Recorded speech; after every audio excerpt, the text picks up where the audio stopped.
પહેલા સ્ટેપ શરૂ કર્યો પાણીની પરિસ્થિતિ 182 ચેકડેમ આવ્યા થયા. આ એક તળાવ ખાલી એક મોડલ છે અમૃત સરોવર તરીકે. આવા નાના મોટા સિરીઝ ઓફ ચેકડેમ એ તો અમારે સૌરાષ્ટ્ર જલધારા ટ્રસ્ટ છે ને ત્યારનું ચાલુ હતું, પણ ત્યારે નાના કરતા. પછી લાલજીભાઈ અમારા દાતા એવા કે આપણે મોટા કરો. મોટા કરવામાં જગ્યા છે નહીં, અમારી પાસે ખરાબો નથી.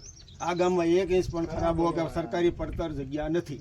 આ જે છે એ આ છે, એને તમે ક્યાં શું કરવું તો એને ઊંડા ઉતારો. ઊંડામાં પહેલાં આપણે સૌરાષ્ટ્ર જલધારાના જીસીબી આવ્યા, આમ મનરેગા યોજનાથી એમ કરતાં કરતાં માટી ઉપાડી લીધી. પછી આવ્યો પથ્થર.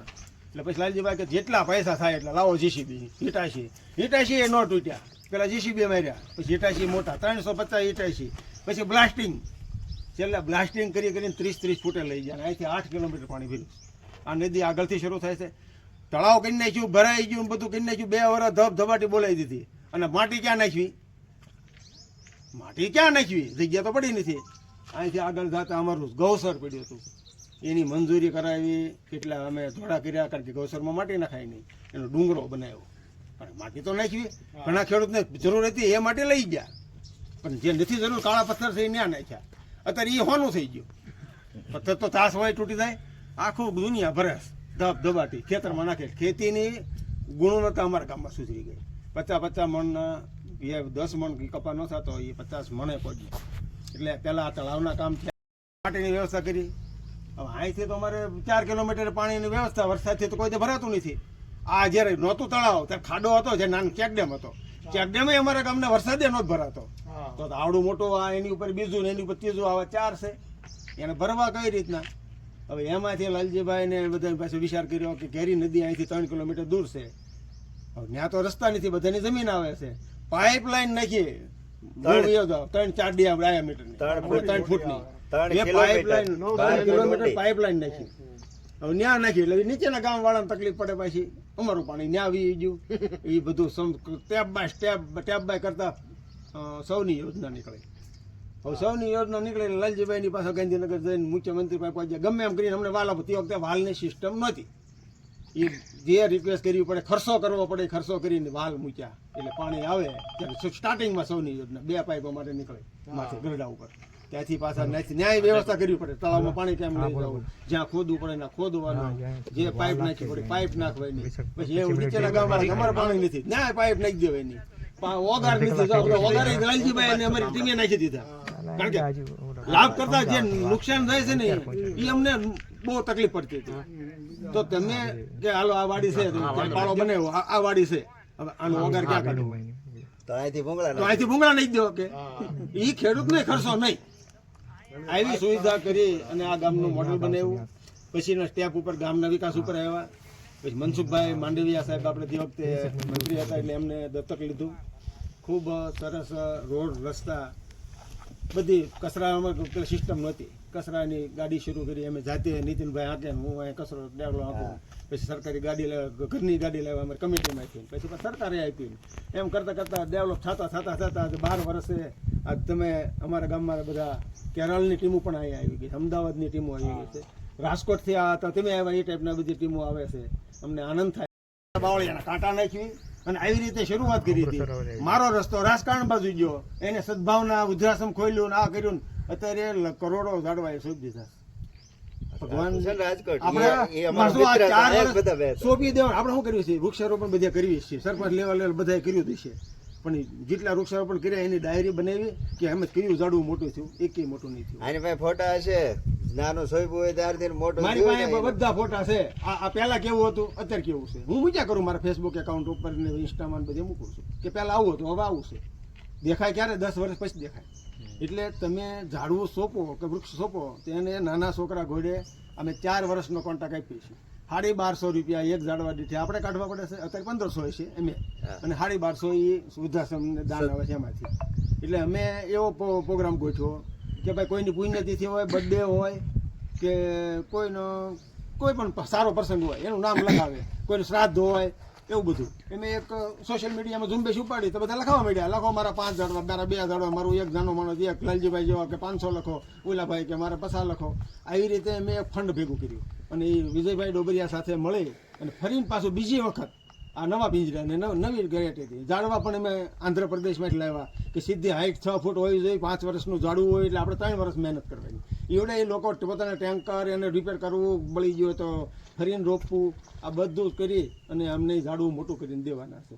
મૂળ 1250 રૂપિયા.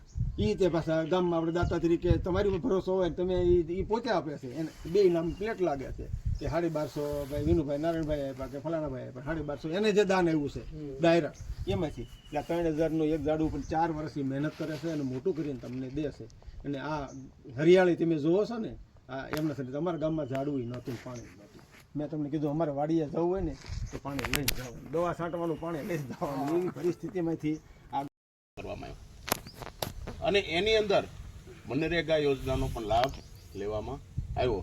એ તમારે આ સરકારી જમીન છે, એ સમયે જંગલ જાળી અને ઘણી એવી પરિસ્થિતિ તમે જોવો તો કે અહીંયા અમૃત સરોવર થાય જ નહીં. પણ સુરતના દાતાશ્રી લાલજીભાઈ તેમજ આ ગામના જે વિકાસ સમિતિ છે એ ખૂબ રસ લીધો અને આવું સરસ મજાનું આ ગામ લોકોને આ ભેટ આપેલું છે. તો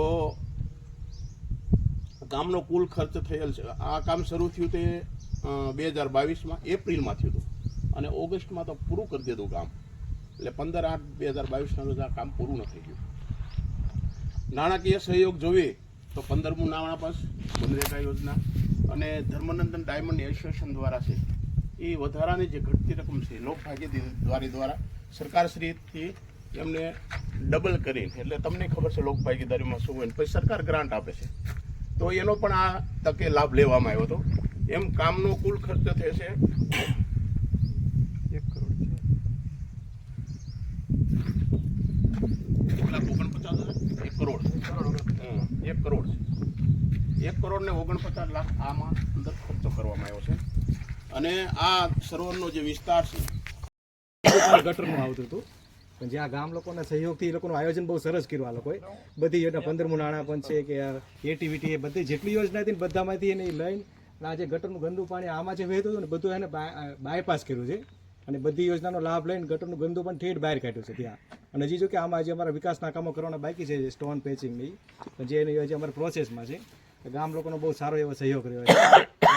આપ સૌ અહીં પધારેલા આપણે સરપંચશ્રીઓ તેમજ આ સાહેબશ્રી, આપ સૌનો આભાર વ્યક્ત કરું છું.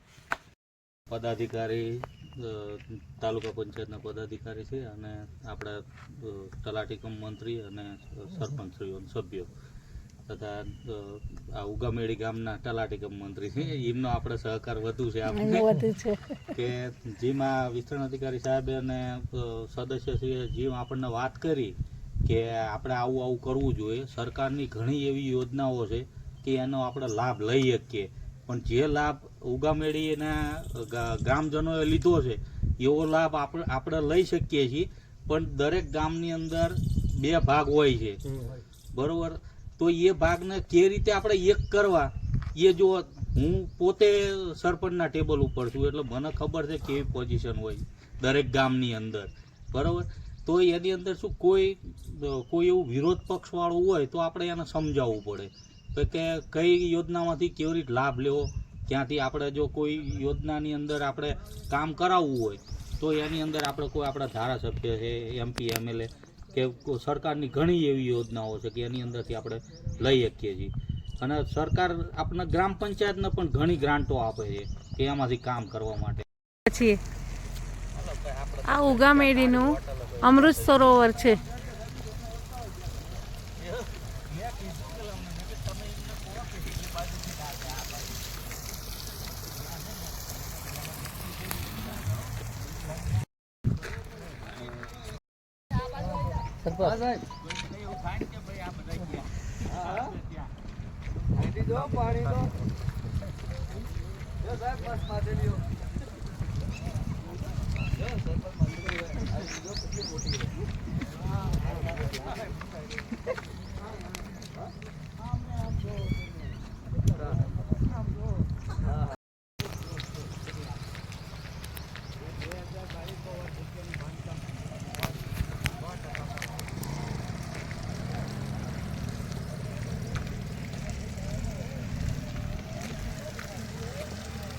આનથી ભરાતું હશે હે ને?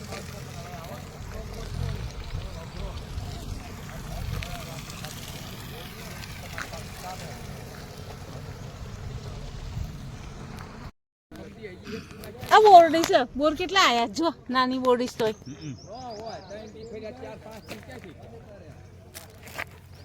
હાલો હાલો